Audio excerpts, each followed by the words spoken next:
রাস্তায় আগুন জ্বালিয়ে ব্যারিকেড দেওয়ার চেষ্টা করলে পুলিশ পিকেটারদের ছত্রভঙ্গ করে দেয়। বাড্ডা গুলশান লিংক রোডেও একই ঘটনা ঘটানো হয়।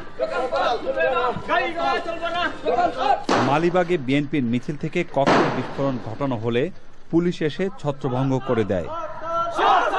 হরতালের সমর্থনে ফকিরাপুলে জাতীয়তাবাদী স্বেচ্ছাসেবক দলের মিছিল ছত্রভঙ্গ করতে পুলিশ ফাঁকা গুলি ছোড়ে।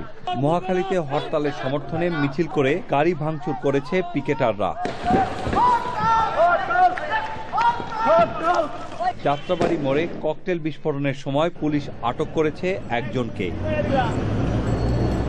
ইসলামী ছাত্র শিবিরের মিছিল যাত্রাবাড়িতে ছত্রভঙ্গ করে দেয় পুলিশ। রাজধানীর আরও কিছু এলাকায় হরতালের সমর্থনে মিছিল থেকে যানবাহনে ভাঙচুর ও ককটেল বিস্ফোরণ ঘটানো হয়। বিএনপির কেন্দ্রীয় কার্যালয় অন্য হরতালের মতোই নেতাকর্মী শূন্য। ভোর ৬টায় হরতাল আরম্ভ হওয়ার পরপরই দলীয় কার্যালয়ে আসেন বিএনপির ভারপ্রাপ্ত মহাসচিব মির্জা ফখরুল ইসলাম আলমগীর। ঢাকা বিশ্ববিদ্যালয়ের কলাভবন থেকে পরিত্যক্ত অবস্থায় ৬টি ককটেল উদ্ধার করেছে পুলিশ। হরতালের দোকানপাট খোলেনি, ব্যাংক বিমায় লেনদেন এবং সরকারি অফিসে উপস্থিতি প্রতিদিনের মতোই। সকালের দিকে যানবাহনের সংখ্যা কম থাকলেও বেলা বাড়ার সঙ্গে সঙ্গে যানবাহনের সংখ্যা বাড়তে থাকে। তবে দূরপাল্লার কোনো বাস ছাড়েনি, ট্রেন চলাচল স্বাভাবিক। হরতালের পর সংবাদ সম্মেলনে বিএনপির ভারপ্রাপ্ত মহাসচিব হরতাল সফল হয়েছে দাবি করে ৬ এপ্রিল হেফাজতে ইসলামের ঢাকা অভিমুখে লং মার্চের প্রতি ১৮ দলের নৈতিক সমর্থনের কথা জানান। আমরা তাদের এই দাবির প্রতি আমাদের পূর্ণ নৈতিক সমর্থন জানাচ্ছি। সকাল সন্ধ্যা হরতালে সহিংসতায় সারা দেশে ২ জন নিহত এবং ২০৬ জন নেতাকর্মী আহত হয়েছে দাবি করেছেন তিনি। বিএনপির ভারপ্রাপ্ত মহাসচিব বলেন, পুলিশ গ্রেপ্তার করেছে ৩৮২ জনকে। চকর মালিথা, চ্যানেল আই, ঢাকা। হেফাজতে ইসলামের ৬ এপ্রিলের লং মার্চে অনুপ্রবেশ করে বিএনপি জামাত সহিংসতার সৃষ্টির চক্রান্ত করছে বলে অভিযোগ করেছে আওয়ামী লীগ। হরতাল বিরোধী কর্মসূচিতে অংশ নিয়ে আওয়ামী লীগ নেতারা বলেন, জামায়াত শিবির নিষিদ্ধ করার প্রক্রিয়া শুরু করেছে সরকার। দেখুন নীলাদ্রি শেখরের রিপোর্ট। বিএনপি সহ ১৮ দলীয় জোটের হরতালের সময় হরতাল বিরোধী মিছিলে উত্তপ্ত রাজপথ।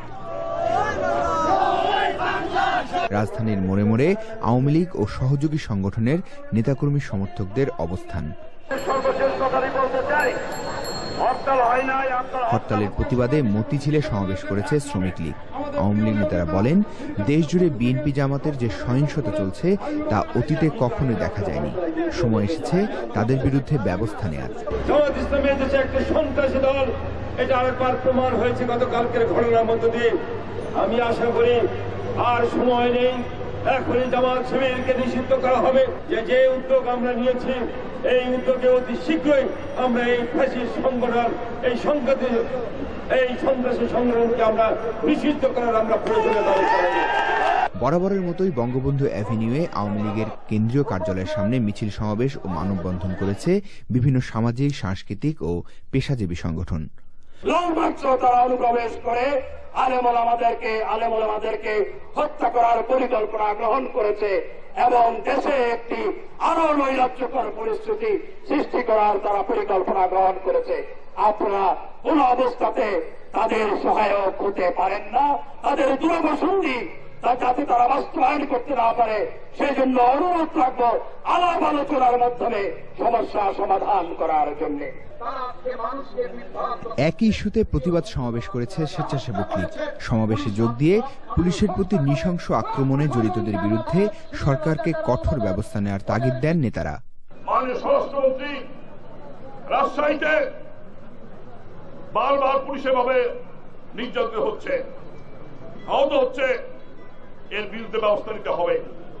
যে পুলিশ কমিশনার রাজশাহী আছে, একটা অযোগ্য লোক আছে ওখানে, তাকে সরিয়ে দিতে হবে। ওই অপদার্থ লোককে ওখানে রাখা যাবে না, প্রশ্ন ওঠে না। Niladri Shekhar, Channel I, Dhaka. জামাত শিবির নিষিদ্ধ করতে সরকারের কাছে আবারও জোর দাবি জানিয়েছে গণজাগরণ মঞ্চ। শিবিরের হরতাল প্রত্যাখ্যান করে মিছিল শেষে গণজাগরণ মঞ্চের মুখপাত্র ইমরান এইচ সরকার বলেছেন, ৪ এপ্রিলের পদযাত্রার পরও জামাত শিবির নিষিদ্ধ না হলে জনতাই জামাত শিবিরের রাজনীতির কবর রচনা করবে। আরেকটি রিপোর্ট দেখুন সোমা ইসলামের।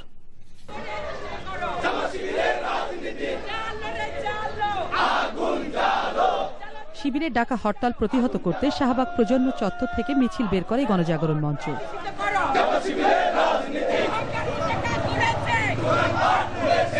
ঢাকা বিশ্ববিদ্যালয়ের অপরাজয় বাংলার সামনে বক্তৃতা করেন মঞ্চের মুখপাত্র ডাক্তার ইমরান এইচ সরকার। যত দ্রুত সম্ভব এই জামাত শিবিরকে নিষিদ্ধ করবার মাধ্যমে বাংলাদেশের যে সাম্প্রদায়িকতার বিষ বাষ্প এই জামাত শিবির ছড়িয়েছে, জঙ্গিবাদের যে বিষ বাষ্প তারা ছড়িয়েছে, যে জাল তারা বুনেছে, এই জাল অচিরেই ছিন্ন করতে হবে। আর কালক্ষেপণ না করে অবিলম্বে এই জামাত শিবিরকে নিষিদ্ধ করে তাদের বাংলাদেশের সকল ধরনের তৎপরতা বন্ধ করতে হবে। জামাত শিবির হরতালের নামে পুলিশ সহ জনসাধারণের ওপর যে তাণ্ডব চালাচ্ছে তা নিয়েও কথা বলেন তিনি।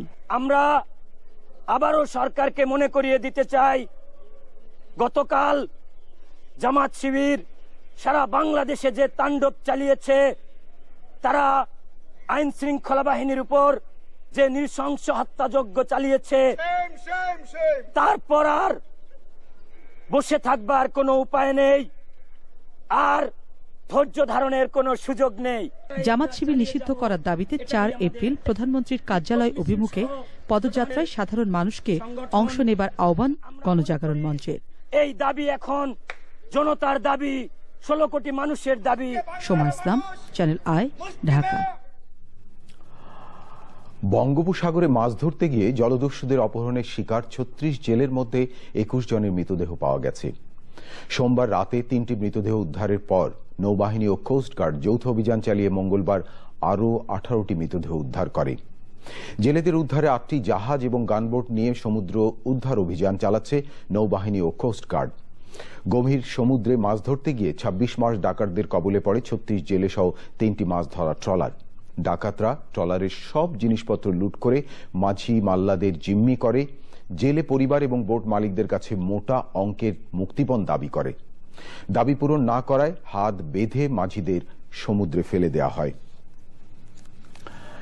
প্রতিবন্ধীদের শারীরিক ও মানসিক বিকাশে খেলাধুলা এবং সাংস্কৃতিক কর্মকাণ্ডে তাদের অংশগ্রহণ নিশ্চিত করার আহ্বান জানিয়েছেন প্রধানমন্ত্রী শেখ হাসিনা। অটিজম সচেতনতা দিবসের আলোচনায় তিনি বলেন, অটিজম আক্রান্তরা সঠিক পরিচর্যা পেলে সমাজের গুরুত্বপূর্ণ ভূমিকা রাখতে পারে। আরো জানাচ্ছেন ফারুক হোসেন। ষষ্ঠ বিশ্ব অটিজম সচেতনতা দিবসে সমাজ কল্যাণ মন্ত্রণালয়ের আলোচনা ও সাংস্কৃতিক অনুষ্ঠান। প্রধান অতিথি প্রধানমন্ত্রী শেখ হাসিনা অটিস্টিক শিশুদের কল্যাণে সরকারের নেয়া পদক্ষেপের কথা তুলে ধরেন। নতুন যে শিক্ষা নীতিমালা গ্রহণ করেছি, সেই নীতিমালায় কিন্তু আমরা এই প্রতিবন্ধীদের এবং অটিস্টিক শিশু, বিশেষ করে প্রতিবন্ধীদের কথা বিশেষভাবে উল্লেখ আছে, এবং তারা সাধারণ লেখাপড়া শিখবে। একটা স্বাভাবিক ছেলে মেয়েদের সাথে এরা একই সঙ্গে লেখাপড়া শিখবে। যত বেশি স্বাভাবিক শিশুদের সাথে মিশতে পারবে, তত বেশি তারা দ্রুত ভালো হবে, তাদের আচার আচরণ ব্যবহার সবকিছু আরো জানতে পারবে। পরিবার থেকে সমাজের সকলকে অটিজম আক্রান্তদের পাশে দাঁড়ানোর আহ্বান জানান প্রধানমন্ত্রী শেখ হাসিনা। আমরা যে সবসময় মানবাধিকারের কথা বলি, এখানে আমাদের একটা কথা সবসময় মনে রাখতে হবে, যারা অটিস্টিক বা প্রতিবন্ধী তাদেরও সমাজে সমান অধিকার রয়েছে, সেটাও আমাদের নিশ্চিত করতে হবে। এবং পরিবারগুলি, অনেক সময় দেখা যায় পরিবারের যারা এ ধরনের একটু শিশুরা যাদের প্রতিবন্ধী থাকে, বাবা মা তাদেরকে সামনে আনতে লজ্জা পান, বলতে লজ্জা পান, দেখাতে লজ্জা পান, স্কুলে পাঠাতে চান না। এই মানসিকতা পরিহার করতে হবে, কারণ তারাও সমাজে, তারাও পরিবারের। অটিস্টিক শিশুদের অংশগ্রহণে সাংস্কৃতিক অনুষ্ঠান উপভোগ করেন প্রধানমন্ত্রী ও আমন্ত্রিত অতিথিরা। Faruk Hossain, Channel I, Dhaka. রূপপুরে দেশের প্রথম পারমাণবিক বিদ্যুৎ উৎপাদন কেন্দ্র সংক্রান্ত প্রকল্প অনুমোদন দিয়েছে জাতীয় অর্থনৈতিক পরিষদের নির্বাহী কমিটি একনেক। প্রধানমন্ত্রী শেখ হাসিনার সভাপতিত্বে একনেক বৈঠকে প্রায় 9.5 কোটি টাকা ব্যয়ে 8টি প্রকল্প অনুমোদন পেয়েছে। রূপপুর প্রকল্পে আনুমানিক ব্যয় 5,242 কোটি টাকা। এর মধ্যে প্রকল্প সহায়তা বাবদ 4,000 কোটি টাকা দেবে রাশিয়া। এছাড়াও শাহজি বাজারে নতুন করে 300 মেগাওয়াটের আরেকটি বিদ্যুৎ উৎপাদন কেন্দ্র স্থাপনও অনুমোদন পেয়েছে বৈঠকে।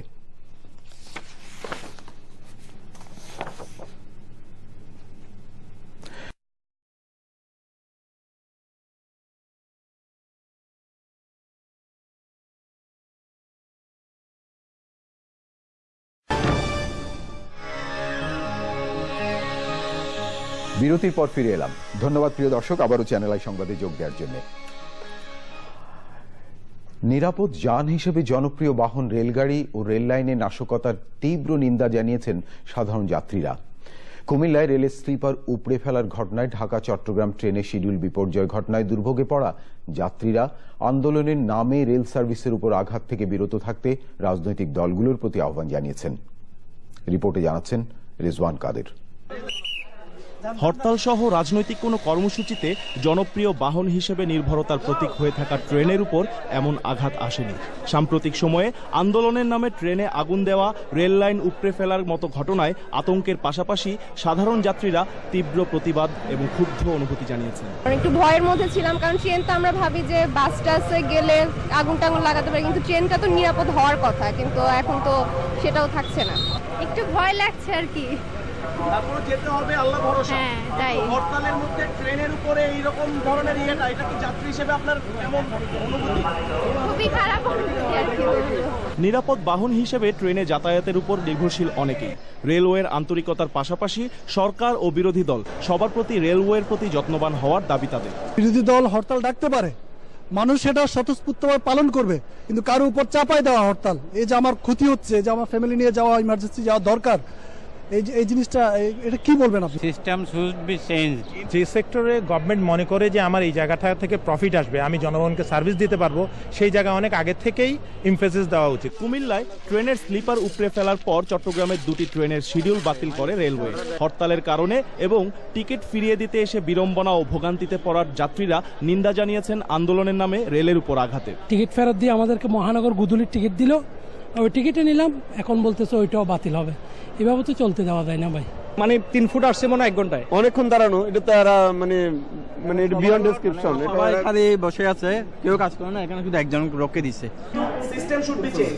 এটা কি জি জি জি, এটা আমরা সাপোর্ট করি। জি জি জি জি জি জি, আমি একমত। হ্যাঁ, এখন ওই যে যদি টিকিট আমি তো জার্নি করতে পারি না, সেটা ক্লেম করলে টাকা ফেরত দেয়। ট্রেন সার্ভিসকে এবং রেলওয়েকে রাজনৈতিক কর্মসূচির আওতামুক্ত দেখতে চায় নির্ভরতার প্রতীক হিসেবে রেলে যাতায়াতে অভ্যস্ত যাত্রীরা। রিজওয়ান কাদের, চ্যানেল আই, ঢাকা।